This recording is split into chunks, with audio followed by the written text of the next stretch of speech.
यीशु ने अपने शिष्यों से कहा, जिनसे लोग भटकते हैं ऐसी बातें तो होंगी ही, किंतु धिक्कार है उस व्यक्ति को जिसके द्वारा वे बातें हों।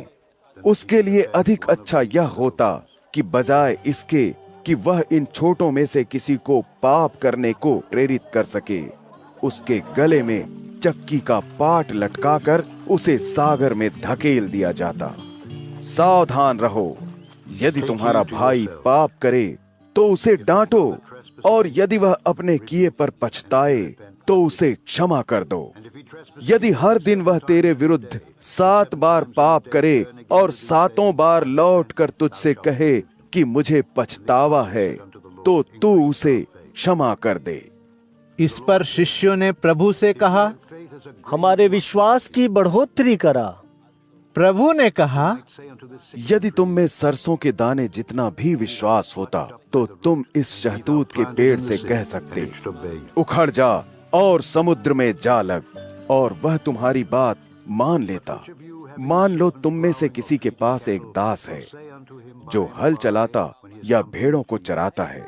वह जब खेत से लौट कर आए तो क्या उसका स्वामी उससे कहेगा, तुरंत आ और खाना खाने को बैठ जा? किंतु बजाय इसके क्या वह उससे यह नहीं कहेगा, मेरा भोजन तैयार कर, अपने वस्त्र पहन, और जब तक मैं खा पी न लूं मेरी सेवा कर, तब इसके बाद तू भी खा पी सकता है। अपनी आज्ञा पूरी करने पर क्या वह उस सेवक का धन्यवाद करता है? तुम्हारे साथ भी ऐसा ही है। जो कुछ तुमसे करने को कहा गया है उसे कर चुकने के बाद तुम्हें कहना चाहिए, हम दास हैं, हम किसी बड़ाई के अधिकारी नहीं हैं, हमने तो बस अपना कर्तव्य किया है।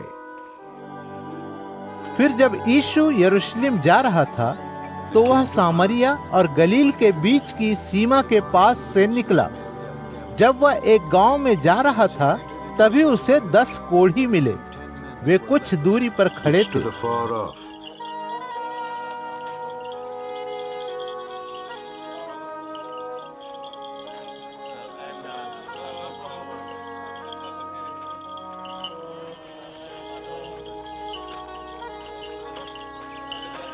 वे ऊंचे स्वर में पुकार कर बोले, हे यीशु, हे स्वामी, हम पर दया कर।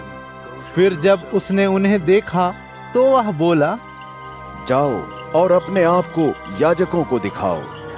वे अभी जा ही रहे थे कि वे कोढ़ से मुक्त हो गए।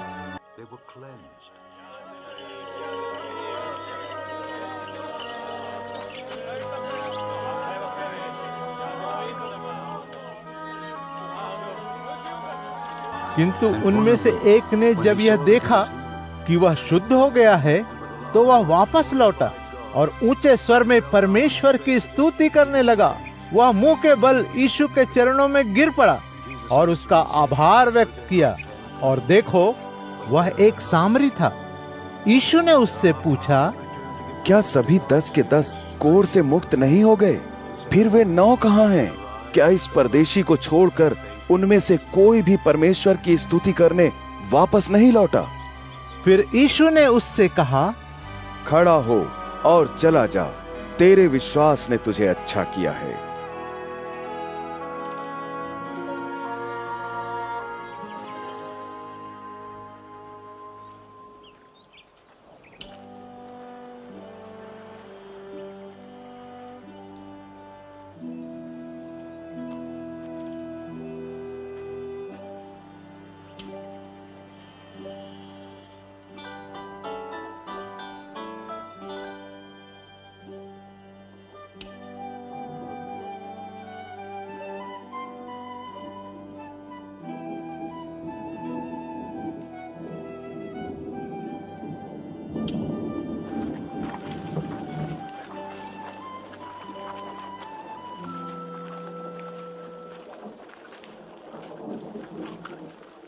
एक बार जब फरीसियों ने यीशु से पूछा, परमेश्वर का राज्य कब आएगा?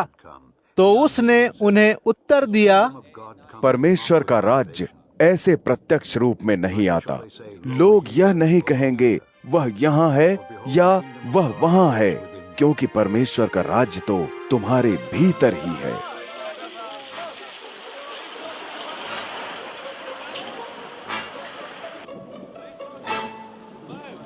किंतु उसने शिष्यों को बताया, ऐसा समय आएगा जब तुम मनुष्य के पुत्र के दिनों में से एक दिन को भी देखने को तरसोगे, किंतु उसे देख नहीं पाओगे। और लोग तुमसे कहेंगे, देखो यहाँ या देखो वहां, तुम वहां मत जाना या उनका अनुसरण मत करना। वैसे ही जैसे बिजली चमक कर एक छोर से दूसरे छोर तक आकाश को चमका देती है, वैसे ही मनुष्य का पुत्र भी अपने दिन होगा। किंतु पहले उसे बहुत सी यातनाएं भोगनी होंगी और इस पीढ़ी द्वारा वह निश्चय ही नकार दिया जाएगा। वैसे ही जैसे नूह के दिनों में हुआ था, मनुष्य के पुत्र के दिनों में भी होगा। उस दिन जब नूह ने नौका में प्रवेश किया, लोग खाते पीते रहे, ब्याह रचाते और विवाह में दिए जाते रहे। फिर जल प्रलय आया और उसने सबको नष्ट कर दिया।